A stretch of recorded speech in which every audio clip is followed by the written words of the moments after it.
What's up, everyone? This is Pooka back with another bad deck breakdown. This time around we will be checking out my Aggron deck. So let's just get right into it. So the objective of this deck is to use Aggron's Toppling Wind ability, which discards the top 3 cards of your opponent's deck when you evolve into Aggron. So if you've ever played the Durant deck before, this is very similar to that, but this just attempts to discard their entire deck using Toppling Wind. So obviously this is a little bit different of, well, I mean, the strategy is the same. You want to deck your opponent out and win that way, but the method you do it is a lot different. You just evolve. You don't even really need to attack at all. And all you have to do is get Aggron into play. Now, I run a 4-4-4 Aggron line because, well, you need as many Aggrons as possible. So we have 4 Aaron. Pretty straightforward, as he's just like munching away on that giant steel beam. That's not very safe. So we have 4 of those, and then 4 Leiron as well. Pretty straightforward. These things are just to evolve into Aggron. That's about it. Then we have Sableye. This is the other important card in this deck. Basically, since you don't attack, you get to use Junk Hunt every turn to just get back important items. So we'll get into the item section in a little bit, but this is the reason the deck works. Without Sableye, this deck would not function at all. So you need to run 4 of these. You need to get him in play as soon as possible and just keep getting your items back. That is the only way you're ever going to deck anyone out with this deck. So this is really just the core of the deck, Aggron and Sableye. You don't need any other Pokemon. I run 1 Darkrai because your Aggrons have pretty hefty retreat costs, so I would like to just have Darkrai in this deck. In case your opponent decides to catch her up in Aggron, you can just attach a Dark Energy to it, and it gets free retreat with Dark Cloak. So that's the only reason that Darkrai is in the deck. And that's all there is to it for Pokemon. Nothing too complicated. The tricky part is the trainer section, of course. As you can see, we have 37 in this deck, so we have a ton. Now, I won't claim to say that these are the best choices for all the trainers, but I'll just go through my reasonings for why they're all here. Number 1 is Crushing Hammer. This is going to be your biggest tool in this deck. You need to slow your opponent down as much as possible. Much like the Durant deck, you just kind of need to slow your opponent down so that they don't get a knockout every turn. So discarding energy is obviously the best way to do that. If they don't have energy to attack, they can't attack you. They can't knock you out. You keep discarding the deck. Eventually you win. So for Crushing Hammer, this alone could actually beat a lot of decks in conjunction with Sableye. You just Crushing Hammer, get back the Crushing Hammers with Sableye's Junk Hunt, and keep discarding your opponent's energy. That's all there is to it. With decks that don't have energy acceleration, you actually just win straight away by doing this. So these are the most important card in your deck most of the time. The other most important card is Devolution Spray.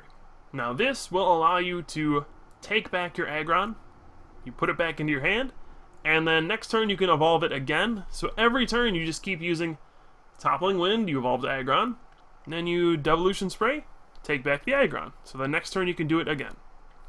This is also why Sableye is so important. You need to be able to get these back, otherwise you're never going to deck your opponent out. It's just not going to happen. So, for Devolution Spray, pretty necessary. We also have Enhanced Hammer. This is just instantly going to discard any special energy on your opponent's field, so it's just a more reliable version of Crushing Hammer if they have stuff like Double Colorless, Blend, Prism. I don't know if there's actually any other special energy in the format. Double Colorless, Blend, Prism, I don't know. But, I mean, you just instantly discard those. So, that's why you have these. Another way of denying your opponent energy. For more disruption cards, we have Catcher. This is not actually going to be used to knock anything out. It's just to bring up something that has a high retreat cost. For example, an Electric that has 2 retreat.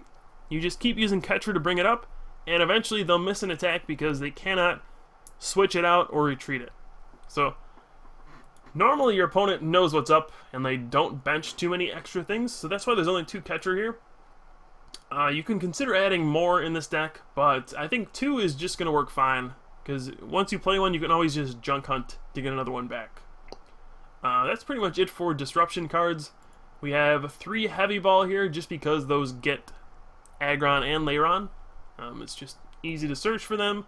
3 Level Ball, that's going to get you Sableye, Aggron, or Lairon as well. And then we have 2 Ultra Ball, which is just general search. It allows you to thin out your deck, discard excess cards, and it also gets you Darkrai. And it's also the most versatile searching card. You can search for any Pokemon. So those are the searching cards.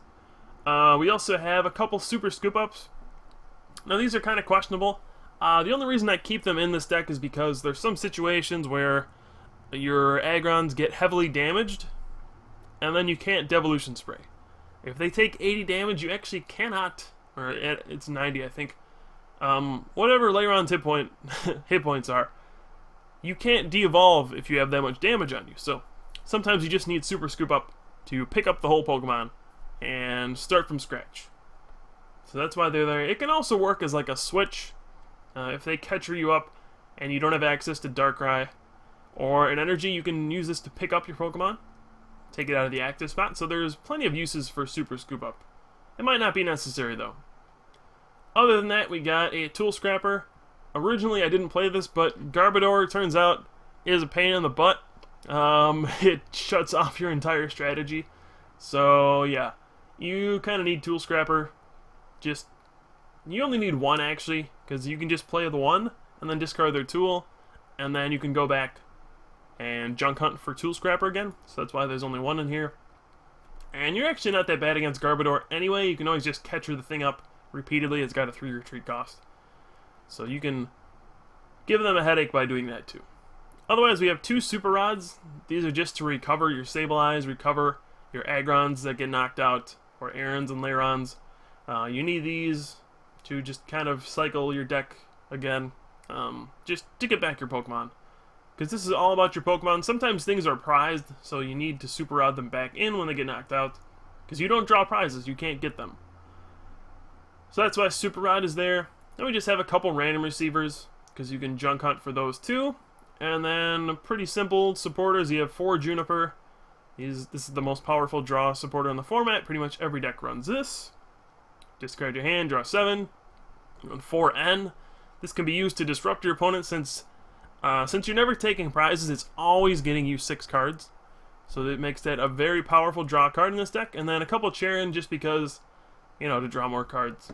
I would consider Bianca in here, but Bianca isn't too friendly with Sableye's Junk Hunt. I mean, you're going to get 2 cards back into your hand, and you're going to be stockpiling a lot of things a lot of the time. So I play Charon instead just to draw the extra 3 for sure.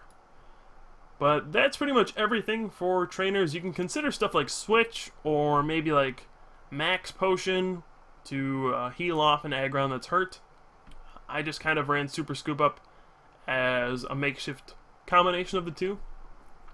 Otherwise, pretty much everything is standard here. No real tricks. I mean, you have the Crushing Hammer, the Devo Spray. This is really just a glorified Durant deck. That's pretty much all it is. So then we have the energy, just 6 dark energy, nothing too crazy. You don't need to run a lot of energy because you don't really attack, but you need to run enough to still use Sableye's Junk Hunt. So we run 6 dark energy, nothing more, nothing less. Just gives us an opportunity to use Junk Hunt, and you can always Super Rod them back in. So you don't need too many energy, you actually don't want too many, because you don't have a use for them besides using Sableye, but you need enough to be able to attack with it. So that is the Aggron deck. It's a fairly decent deck actually.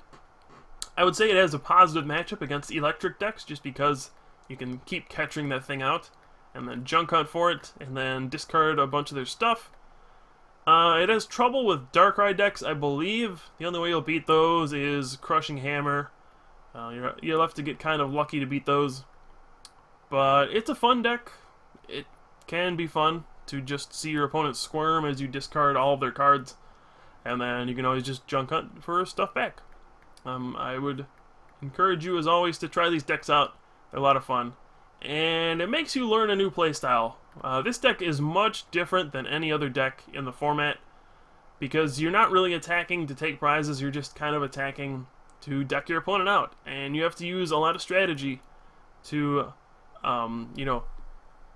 sequence things correctly Make sure you're not giving up prizes all the time, and deck your opponent out. So that's pretty much it for the Aggron Sableye deck. I don't think there's much else to say about this, so thanks for watching, guys. I am Pooka with the Top Cut, and we'll be back with some more videos soon.